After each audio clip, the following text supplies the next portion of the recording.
Voici Jason, l'immortel démon du lac Cristal, l'un des 3 tueurs en série les plus redoutables d'Amérique. Lorsqu'il enfile son emblématique masque de hockey, le véritable carnage commence. Un groupe de jeunes arrive au lac Cristal pour y passer un week-end agréable. Paul et Jenny rejoignent le lac en voiture, ignorant que le danger rôde. Alors qu'ils s'amusent sur l'eau, Paul reçoit soudain une flèche en pleine tête. Mais Jenny, totalement absorbée par son excitation, ne remarque rien du tout. Le bateau hors de contrôle fonce droit sur elle à toute vitesse. Jenny pense d'abord que Paul lui fait une blague, mais quand l'embarcation se rapproche dangereusement, elle comprend enfin que quelque chose ne va pas. Sur la berge, Jason la fixe intensément.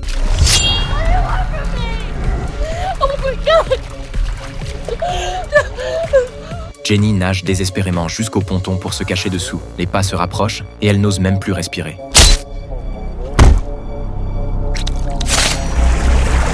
Pendant ce temps, un autre couple qui se promène dans le petit bois découvre par hasard le repère de Jason. Poussés par la curiosité, ils y entrent, mais la scène qui s'offre à eux leur glace le sang. Ils s'enfuient précipitamment pour prévenir leurs amis, mais leur lampe torche tombe en panne. N'ayant pas d'autre choix, ils s'accroupissent pour changer les piles. C'est alors qu'un bruit de branches cassées retentit derrière eux. Ils se cachent rapidement et une silhouette noire s'approche lentement, portant sur son dos le cadavre décapité d'une femme. Cette vision les fait trembler de terreur. Pire encore, lorsque Jason arrive à leur niveau, ils réalisent avec horreur qu'ils ont laissé leur sac dehors. Jason repère l'objet au sol, comprenant que quelqu'un a osé pénétrer sur son territoire. Il commence à fouiller minutieusement les environs. Les 2 jeunes, cachés non loin, sont paralysés par la peur. Heureusement, Jason finit par abandonner ses recherches et retourne à sa demeure avec le cadavre. L'homme veut le suivre discrètement pour en savoir plus, mais sa petite amie juge cela trop risqué. Le plus urgent est d'aller prévenir la police. Ils courent vers le chalet de leurs amis, sans savoir que Jason est déjà sur leurs traces. Dans le chalet, plusieurs personnes boivent et s'amusent encore. L'un des hommes se rend à l'entrepôt extérieur pour chercher d'autres bouteilles. Jason apparaît silencieusement derrière lui. L'homme sursaute, croyant que c'est une farce d'un ami, et plaisante avec Jason.